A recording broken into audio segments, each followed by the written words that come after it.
horrid introduction, but I can say that even if my formal rank is ministerial, I'm most at home in the company of people like yourselves, and to commemorate that, I've come without a tie to show that I'm one of you.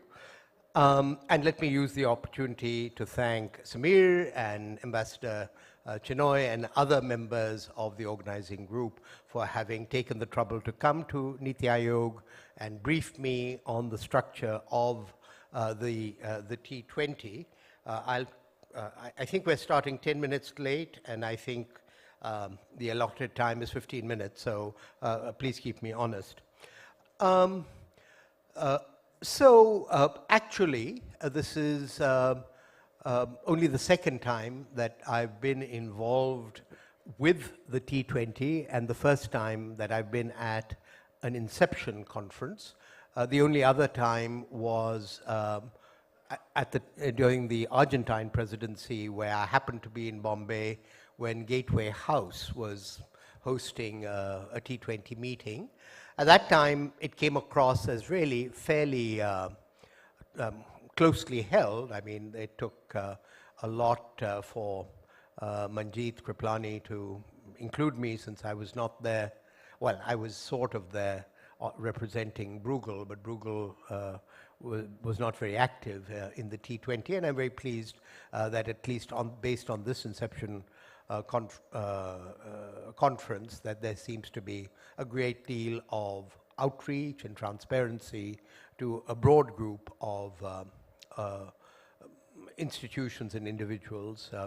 I had been looking for somebody who was very kind to me, John Curtin. I don't know if he's here, but John, I saw that you were on the program, and you've been very influential and helpful in my thinking about the G20.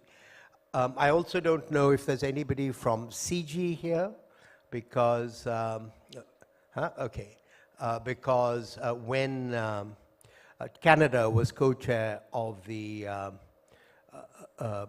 framework working group with India, Paul Sampson was the representative. I think he was at the central bank. He's now taken over from Rohinton Medhora at CG, and I'll tell you why I'm referring to CG and Paul in just a minute. Okay, so ORF had given me some talking points which were largely about digital public goods, and I know that's going to be the topic of what is to follow, but I thought since this is an Inception conference, and since Niti is, as it were, cross-vertical, that I might talk a little bit about how the collective work of the T20 might be helpful to stimulate, as it were, debate and thinking above and beyond what is likely to take place in the negotiations leading up to the leaders' communique in September. And this is where my debt to Paul Sampson, which I've shared with Poonam Gupta, who's in the audience, is relevant. So when Paul and I talked in Ottawa a couple of years ago, just after, as it became possible to travel to Canada after COVID, he made 2 or 3 points that have stayed with me. He had said, look, the world is groping for a new growth model because there's a lot of confusion and uncertainty. There's a sense that the old verities no longer apply. But by the same token, it's not at all clear what the new verities are. And he went on then to say that, India because it's a disputatious and argumentative place, but also because we are, I think, well endowed with domestic think tanks, domestic thinkers, and also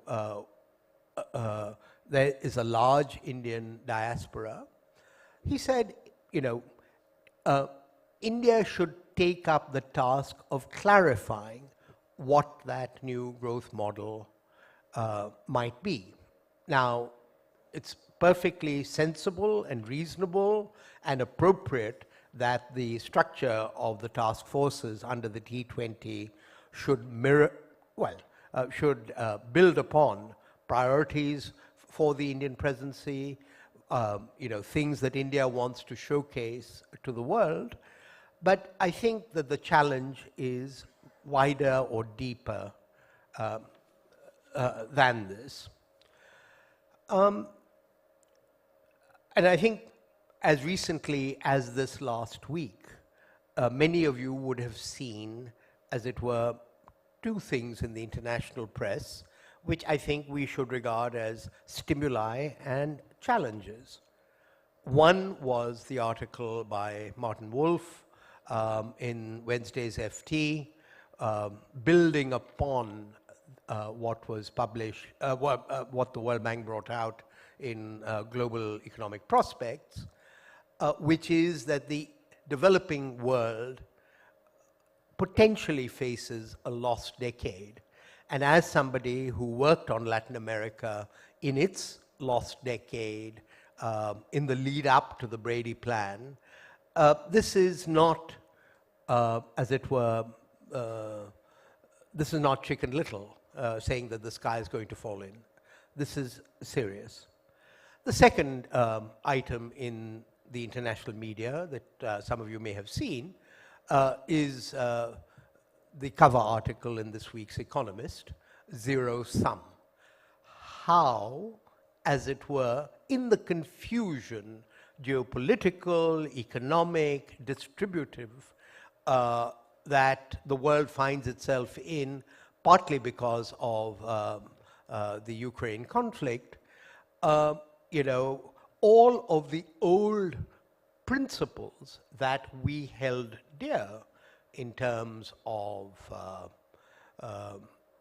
positive sum, the positive sum to be gained by international cooperation, much of that is being thrown out the window, and this is not particularly about developed and developing, but it's also become, as you know, a source of conflict and tension between the two sides of the Atlantic surrounding the Inflation Reduction Act. Why am I saying all this? Because it does seem to me that this T20 has both an opportunity and even an obligation to present to the leaders, or to represent through the channels that exist, you know, some clarification of the issues and the elements of a new growth paradigm.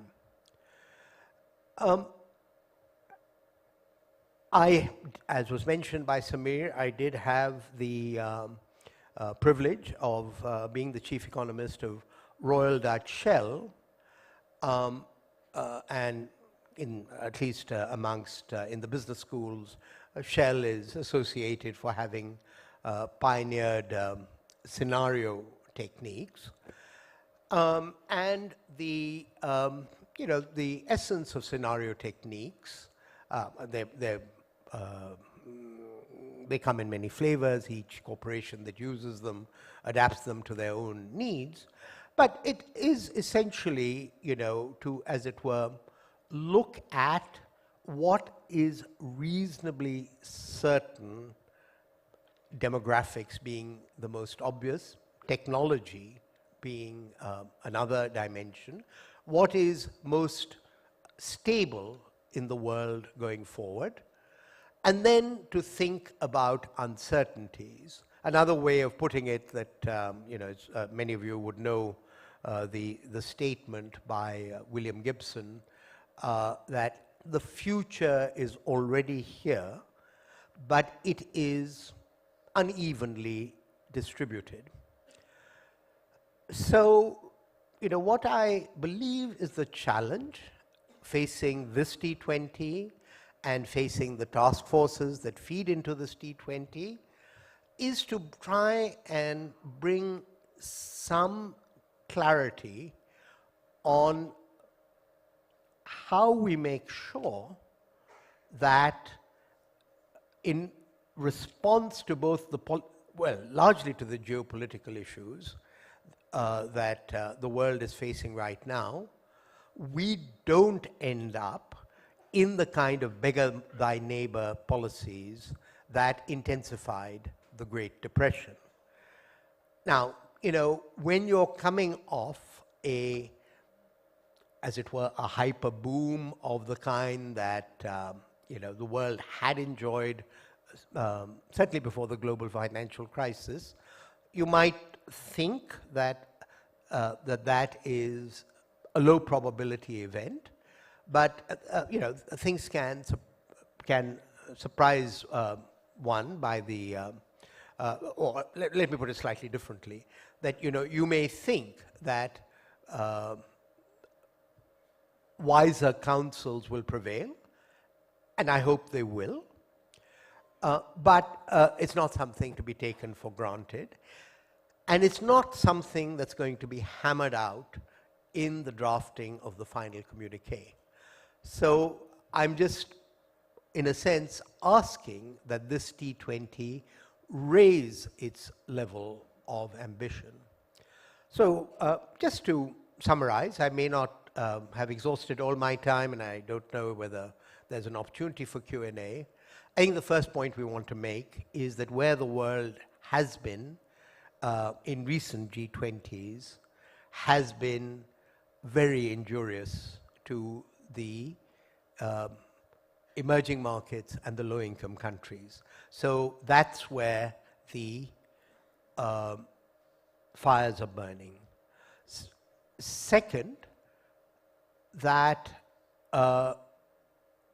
what my former colleague Jean Pisani-Ferry mentioned, that there are two, as it were, major disruptors, if I could call them that, in the global landscape that a group like this needs to take into account. The first is the macroeconomics of the climate transition. We've been, talking about sectoral, as it were, initiatives, but I think there's a lot of uncertainty and disagreement whether the climate shock is going to be a positive shock macroeconomically. Jean had argued that actually, because it's been so delayed, it could be quite a negative shock. And so if the G20's fundamental commitment is to, robust, resilient, balanced, and inclusive growth, growth is what's important in this, and you need to make an assessment of that. And the second, as it were, boulder along the way is what, again, Jean has talked, the return of asymmetry in global economic and power relations, that, all the big boys have gone about weaponizing economic interdependence and turning what ought to have been, and perhaps again will be, a positive-sum game into potentially a zero-sum game. So I just wanted to say that the world is looking to some extent to India, and India is looking to some extent to this group, as it were, to help in a redefinition of the development challenge at a time of great confusion, and certainly from my perch at Niti Aayog, I always will remain available to, to engage with the T20 and to contribute as and when I'm required to. So thank you very much, and let me hand over to the organizers.